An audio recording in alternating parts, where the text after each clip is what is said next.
छत्तीसगढ़ में मौसम ने एक बार फिर से भयंकर करवट ली है और आने वाले 5 दिनों तक प्रदेश के कई हिस्सों में अलर्ट जारी कर दिया गया है। राजस्थान से बंगाल तक बनी ट्रफ लाइन और बिहार से आंध्र प्रदेश तक एक्टिव साइक्लोनिक सर्कुलेशन के असर से 30 से 50 किलोमीटर प्रति घंटे की रफ्तार से तेज आंधी और तूफान चलने की चेतावनी दी गई है।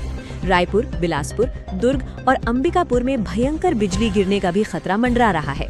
हालांकि इस बारिश और अंधड़ से आपको भीषण गर्मी से कोई बड़ी राहत नहीं मिलने वाली है, क्योंकि मौसम विभाग ने साफ कर दिया है कि आज के बाद थंडरस्टॉर्म की एक्टिविटी कम होगी और अगले 5 दिनों में तापमान 2 से 4 डिग्री सेल्सियस तक और बढ़ जाएगा।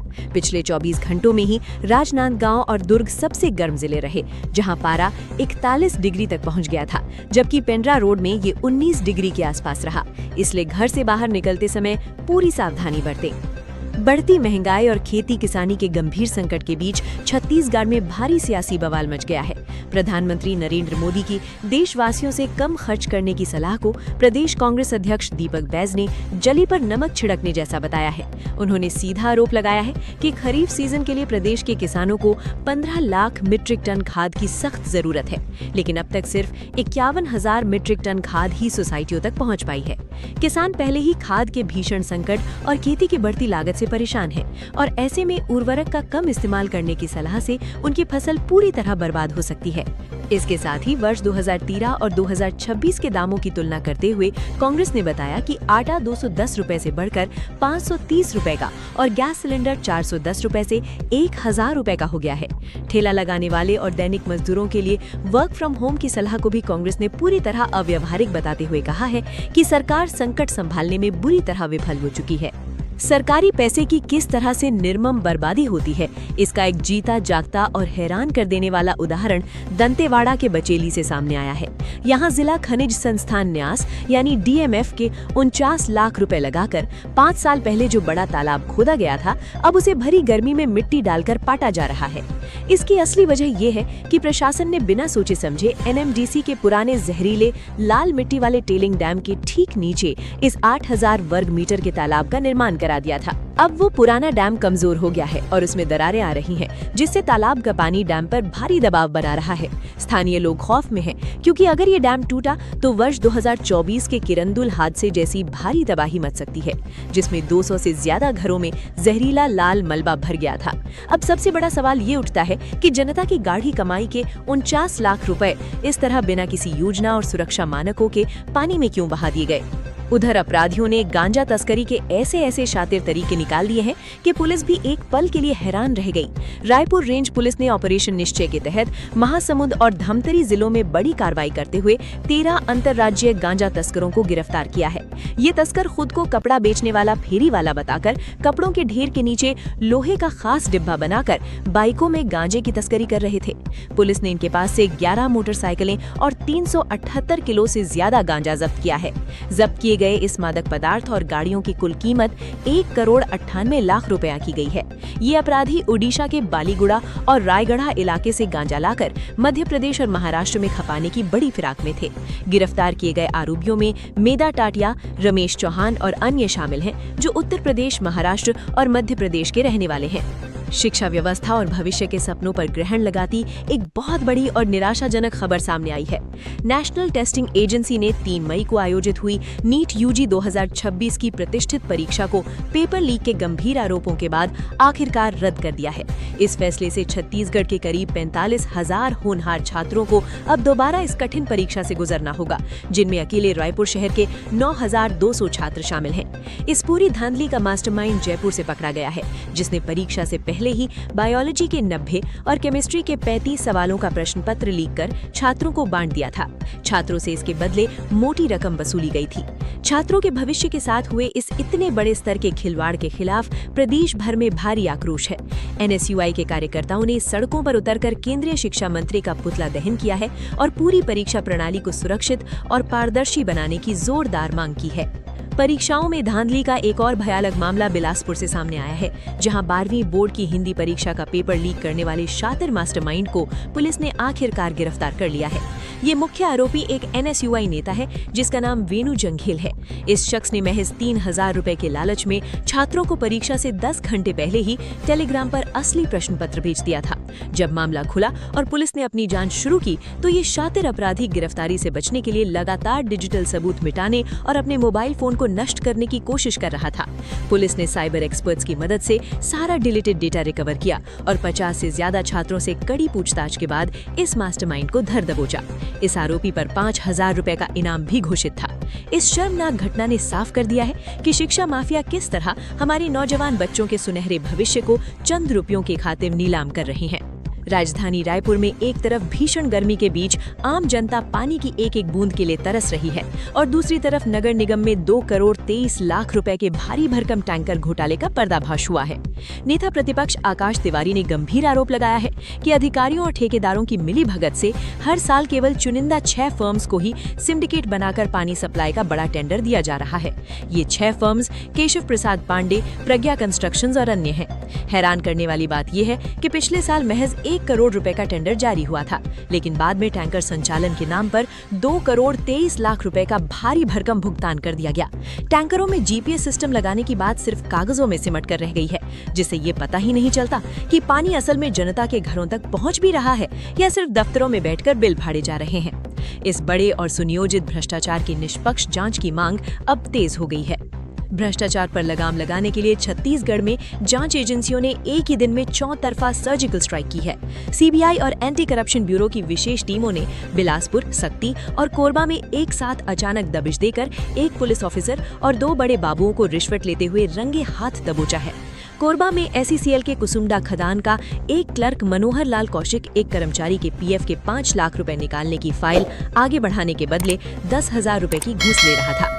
वहीं सक्ती जिले के चंद्रपुर थाने में पदस्थ एक ASI SN मिश्रा मारपीट के एक मामले में सख्त कार्रवाई से बचाने के नाम पर 20,000 रुपए की रिश्वत लेते पकड़ा गया। इसके अलावा बिलासपुर कलेक्ट्रेट में सहायक ग्रेड 3 के पद पर बैठे विजय पांडे को खाद्य सुरक्षा अधिनियम के मामले में होटल संचालक को 1 लाख के जुर्माने का डर दिखाकर 15,000 रुपए रिश्वत लेते हुए जेल की हवा खानी पड़ी है। सरकारी दफ्तरों को खोखला कर रहे इन भ्रष्ट अधिकारियों पर ये एक बहुत बड़ा प्रहार है। प्रदेश में कानून व्यवस्था किस कदर बेखौफ और बेलगाम हो चुकी है, इसका डरावना नजारा राजधानी रायपुर के एक शाही शादी समारोह में देखने को मिला। VIP रोड स्थित एक मैरिज पैलेस में खुलेआम हर्ष फायरिंग का एक रोंगटे खड़े कर देने वाला वीडियो सोशल मीडिया पर आग की तरह फैल रहा है। हैरान करने वाली बात यह है कि वायरल वीडियो में एक भाजपा नेत्री मोनिका सिंह अपने पति ऋतुपर्ण सिंह के साथ सरेआम हवाई गोलियां चलाती नजर आ रही हैं। बात यहीं खत्म नहीं होती। शादी में मौजूद छोटे छोटे मासूम बच्चों और महिलाओं के हाथों में भी भारी लाइसेंसी बंदूकें और पिस्तौल थमा दी गईं। धुरंधर फिल्म के गानों पर रील बनाते हुए बंदूकों का ये खौफनाक प्रदर्शन साफ बता रहा है कि रसूखदारों को कानून का कोई खौफ नहीं है। हर्ष फायरिंग आर्म्स एक्ट 1959 के तहत एक गंभीर अपराध है, जिसमें लाइसेंस रद्द होने और जेल जाने का कड़ा प्रावधान है। कांग्रेस ने इसे प्रदेश की चरमराती कानून व्यवस्था का जीता जागता सबूत बताया है, जिसके बाद अब पुलिस कमिश्नरी पूरे मामले की गहन जांच में जुट गई है। राजधानी रायपुर में हथियारबंद बदमाशों के हौसले इतने बुलंद हो चुके हैं कि उन्होंने शहर की सुरक्षा व्यवस्था के सारे दावों की पोल खोलकर रख दी है। बीच शहर शंकर नगर और लोधीपारा रोड पर स्थित लक्ष्य ज्वेलर्स में 2 नकाबपोश चोरों ने आधी रात को कटर से ताला काटकर लगभग 90 लाख रुपए के कीमती सोने के जेवरात पार कर दिए। ये चोर इतने शातिर और पेशेवर थे कि उन्होंने शोरूम के भीतर करीब आधे घंटे का वक्त बिताया और केवल सोने के महंगे आभूषणों पर ही हाथ साफ किया। उन्होंने वहां रखी चांदी या आर्टिफिशियल ज्वेलरी को छुआ तक नहीं। सबसे ज्यादा हैरानी की बात तो ये है कि उस कॉम्प्लेक्स में 24 घंटे एक सुरक्षा गार्ड तैनात रहता है और पास ही अस्पताल होने की वजह से वहां लोगों का आना जाना लगा रहता है। फिर भी किसी को इस इतनी बड़ी वारदात की भनक तक नहीं लगी। पुलिस के तेज तर्रार डॉग स्क्वाड की मदद से गांधीनगर कालीनगर इलाके से एक पुराने आदतन अपराधी को हिरासत में लिया गया है, लेकिन बीच शहर हुई इस घटना ने पुलिस की गश्त और सुरक्षा दावों पर एक बहुत बड़ा सवाल या निशान लगा दिया है। राजधानी रायपुर में विकास के नाम पर हुई सबसे बड़ी बर्बादी यानी विवादित स्काईवॉक का प्रोजेक्ट अब तक लोगों के लिए एक नासूर बना हुआ है। पूरे 100 करोड़ रुपए खर्च होने के बाद भी पिछले 8-9 सालों से अधर में लटके इस नाश ढांचे को पूरा करने का काम आज भी अधूरा ही पड़ा है। हाल ही में फिर से शुरू हुआ इसका निर्माण कार्य 20 मई 2026 तक पूरा होना था, लेकिन 10 महीने का लंबा वक्त बीत जाने के बाद निर्माण एजेंसी केवल लोहे के ढांचे और सीढ़ियां ही खड़ी कर पाई है। अगर ये स्काईवॉक इसी रूप में चालू हुआ तो आम जनता को इसका इस्तेमाल करने के लिए कम से कम 90 से 100 सीढ़ियां चढ़नी और उतरनी पड़ेंगी, क्योंकि लिफ्ट और एस्केलेटर लगने की अब तक कोई पक्की जगह तय नहीं हो पाई है। कांग्रेस ने इसे पूर्व मंत्री राजेश मुणत की जिद पूरा करने का प्रोजेक्ट करार दिया है, जबकि भाजपा का दावा है कि 67% जनता इसे पूरा होते देखना चाहती है। लेकिन सच तो ये है कि ये प्रोजेक्ट जनता के खून पसीने की कमाई की खुली बर्बादी का सबसे बड़ा स्मारक बन चुका है। इन सब निराशाजनक खबरों के बीच छत्तीसगढ़ को पूरी तरह से नक्सल मुक्त बनाने की दिशा में केंद्र सरकार एक बहुत बड़ा और निर्णायक कदम उठाने जा रही है। केंद्रीय गृह मंत्री अमित शाह 19 मई को बस्तर संभाग के जगदलपुर में एक बेहद उच्च स्तरीय रणनीतिक बैठक करने वाले हैं, जिसमें छत्तीसगढ़, मध्य प्रदेश, उत्तर प्रदेश और उत्तराखंड के मुख्यमंत्री भी विशेष रूप से शामिल होंगे। इस ऐतिहासिक बैठक का मुख्य उद्देश्य बस्तर को दशकों पुरानी रेड कॉरिडोर की डरावनी पहचान से निकालकर एक शानदार डेवलपमेंट कॉरिडोर के रूप में स्थापित करना है।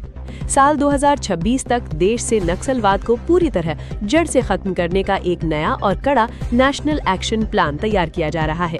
इसमें सुरक्षा के साथ साथ सड़क नेटवर्क, मोबाइल टावर, स्वास्थ्य, शिक्षा और रोजगार के विकास पर एक नया ब्लूप्रिंट फाइनल किया जाएगा।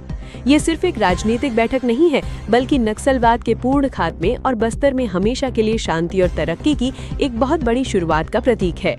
राजधानी रायपुर की सड़कें अब रात के समय सुरक्षित नहीं रह गई हैं और अपराधियों के हौसले इतने बढ़ गए हैं कि वो परिचित बनकर ही लूटपाट कर रहे हैं। रायपुर के मौदहापारा इलाके में एक फल बेचने वाले गरीब व्यापारी शेख साहिल को बंदूक और चाकू की नोक पर बेरहमी से लूट लिया गया। रात के समय जब वो अपनी दुकान बंद करके दिन भर की गाढ़ी कमाई लेकर घर लौट रहा था, तभी उसके एक पुराने परिचित राजा बैझड़ ने उसे किसी का पता पूछने के बहाने से सुनसान फिरोज कबाड़ी गली में बुलाया।